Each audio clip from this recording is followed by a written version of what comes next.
everyone, it's Karen. So I wanted to do this video today to introduce you to my new kitten. She's 9 months old, so she's not actually that much of a kitten, but her name is Amelia Earhart, and I'm calling her Amelia.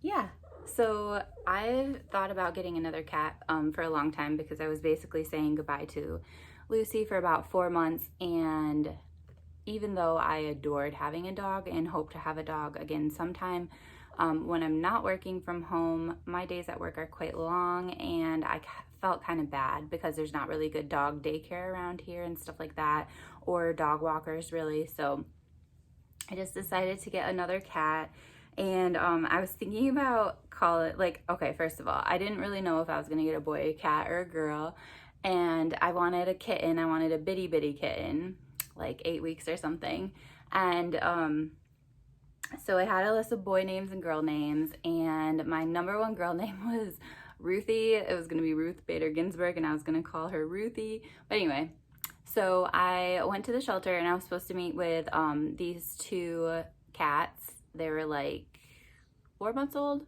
so they were a little bit older for kittens too. And I was told they were so snuggly because basically I filled out an application and I said, I just want a really snuggly cat. I'm willing to wait for the perfect cat, all this stuff. And on the way, I was hanging out at my mom's house, and the way from my mom's house to my apartment, and then I was gonna go to the shelter, the name Amelia popped into my head, and I was like, oh, that would be so cute if her name was Amelia Earhart, and I called her Amelia. And anyway, then my mom went to the shelter with me because basically you can't go to a shelter without coming home with something, and I wanted to snuggle whoever I came home with all the way back to my apartment. So my mom drove me to the shelter, and we were supposed to meet with these two kittens, but the person that was fostering the kittens was with someone else at that point, so we had to wait a little bit. And so in the lobby, there was this cat named Buttermilk, and I just was like snuggling. By the way, this is previously known as Buttermilk, spoiler alert. And so the cat was just like nuzzling under my armpit and under my chin, and oh my gosh, I like fell in love so much. I didn't know like who it was. I thought it was George and Buttermilk. I just assumed it was George. I don't know. I didn't really like look under its tail to figure out.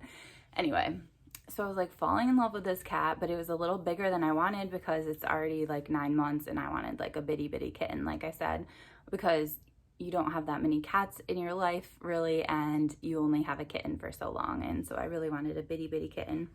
And anyway, then the person came to show us the other kittens, and they were so cute, but I just did not bond with them the same way. Like this cat like loved me from the second I picked it up, and the other ones, like they were having fun, they were exploring and all that stuff, but it just didn't like feel like as right, I guess. Like I would have taken them because I wanted a kitten, not because I like freaking adored them. And anyway, so I told her, oh, I don't know, I really liked the boy kitten that she had, and I really liked this kitten from the lobby. And she was like, oh, the kitten from the lobby is so sweet too. She was also a foster cat. Her foster mom named her Amelia Earhart and called her Amelia. And I was just like, because literally that, like, it's not like it was a name I was thinking of for a long time. It literally popped into my head like on the way from my mom's house to my apartment that morning. Weird. And so I just felt like because I bonded with that cat so much, and because that name thing was so weird, like I don't think that Amelia Earhart is that popular of a name for a cat. I don't know, maybe it is. Anyway, so I decided we were meant to be together. And by the way, she's in the video. You can't see her. She's just snuggling with me. So yeah, I took her home. I kept her and Lyra, my other cat, separate yesterday. And they, at one point I propped the door between like my bedroom and the rest of the apartment. And they were kind of like peering at each other through the door and stuff like that. But I mostly kept them separate. And I was like spending time with both of them. And then by the end of the night, I was just like watching this documentary on Netflix, which was super depressing, but it was good. It was only depressing because it was a true story, but anyway. I brought in this cat tent that I use outside. I brought it into the living room and I put Lyra in there, and she was so calm, so happy, just snuggled in her blanket. And then I let Amelia come and hang out, and so she was snuggled with me on the couch. And then a little bit later, like, I opened the door to the tent and Lyra was still like fine. Like, she wasn't chasing Amelia or whatever. She has been kind of like hissing and growling a little bit, but she doesn't hurt her. She just kind of like doesn't want to be by her, and she leaves, because now I am allowing them to like just hang out together. So now we'll see how it goes. I'm hoping the hissing and growling stops, but at the same time, she's not hurting her. Like, they just don't love each other. Well, Amelia would be perfectly content loving Lyra, but Lyra is not interested. So anyway, so that is the story of how I got Amelia. She is so cute. I don't know if you can tell on the camera, but she has like a lot of light brown like stripes right here and on the sides of her face, and it's so cute. So she's like really similar looking to Lyra, but she's just like a lighter tabby, I think. Anyway, so I would like to pair this introduction with a review of 2 books, but they're not ready yet because I have book club tonight and I need to read all of Girl, Woman, Other today. But later when I finish, I want to review Animal Lessons in this video, so you might see an outfit change or hair change. It is about basically like a pet psychic, and her videos gave me a lot of comfort after Lucy died. They were on YouTube. I actually, so far, no offense to her, but I like her YouTube videos better than this book. But anyway, I would like to finish this and review it, and then there's another book someone recommended. I will put their name and stuff below because I have to check and see who it was, but they recommended Lily and the Octopus, and that is on the way to my library, but I don't have it yet. So those will follow with different hair and different clothes. All right, so as promised, different hair, different clothes, because today is Tuesday now, and I would like to review the books that I previously mentioned that I would be reviewing. So the first one is called Animal Lessons, and it is by Daniel McKinnon. I actually just want to say up front that this book was interesting, but that I actually prefer her YouTube channel. So I would really encourage you to check her out because her videos are awesome. It's just her name, I believe, Daniel McKinnon, and I'll probably link it below. Basically, she claims to be a pet psychic. I don't really care if she is or isn't. Like, basically, with stuff like that, I just kind of think about, does their perspective and what they say they know by being a psychic, does it align with what I think and kind of cause me to grow in a certain way? And she definitely did. I thought that it was really interesting what she said on her YouTube channel about like why we have pets in our lives and how our connections with them, like, I don't know. It's very interesting. Okay, I'll talk about that in a second. So this book, Animal Lessons, Discovering Your Spiritual Connection with Animals, she basically says that we have pets because they are here to help us learn a lesson. And when that lesson is learned and we seem to be doing okay in that area of our life, that is when they decide to pass away. And they basically, she says that they're like connected to us and they're part of our soul family. And so basically, like, they are with us forever, whether they're alive or not alive. And yeah, basically they are part of us. And she believes in reincarnation, and so she thinks that after we pass away that they are still part of our soul family, and so when it's time for us to reincarnate in a different life, then our pets will come with us. So I definitely found that very interesting and very comforting, regardless of what you believe about that stuff. In this book, she basically talks mostly about, as she says, animal lessons, and she walks you through like your animal's behavior and how their behavior is meant to teach us something. Like perhaps there's a dog that really acts crazy when you come home and is really disruptive, but maybe you come home in a state of stress. And when you take time to center yourself before you come home, the dog's behavior improves. So just different like negative behaviors from your pets and how they're trying to shape our behavior. So yeah, like I said, the book was fine, but I preferred her YouTube channel. The other thing that is really interesting, and it kind of reminded me of this book. I forgot what it's called. I think it's called Heal Your Life or something. I'll link it below. It's really famous. They list all these medical conditions and kind of the emotional thoughts that are connected to those medical conditions. And I didn't believe that either. I thought that was a bunch of crap. But when I actually looked at some of the stuff that I had going on, I was like, oh, this actually pertains to me.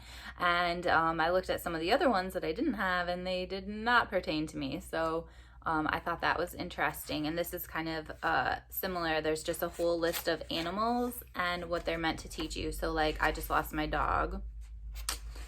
For dog, she says that the negative belief is that my life is out of control and I feel chaos all the time.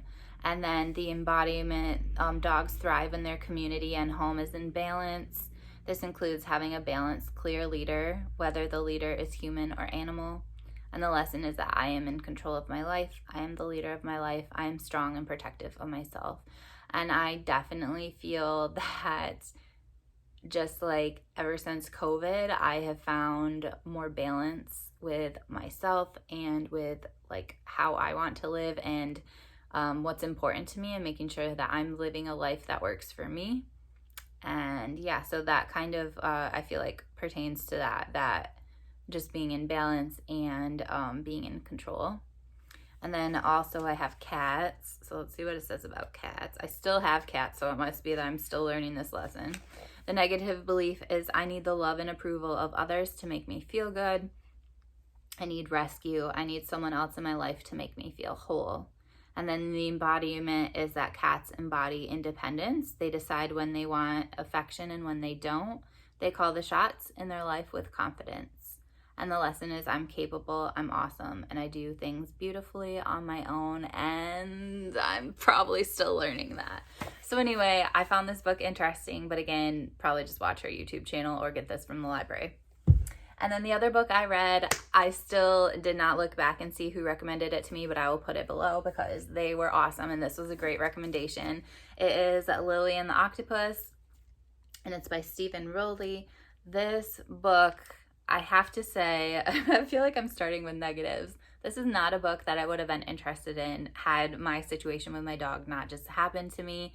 The writing style was really weird, in my opinion. Like, I definitely connect to my dog, Lucy, or I guess I still do. But anyway, but this guy, like, talks to his dog, and so most of the book is he says something, his dog says something, he says something, his dog says something. I just found it kind of weird.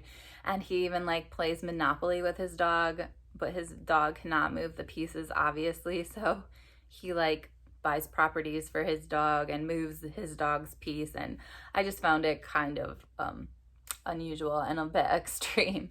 But as far as the actual story and the timing of when I read it, it was absolutely perfect. It was the best recommendation. I like super appreciate the person who recommended it.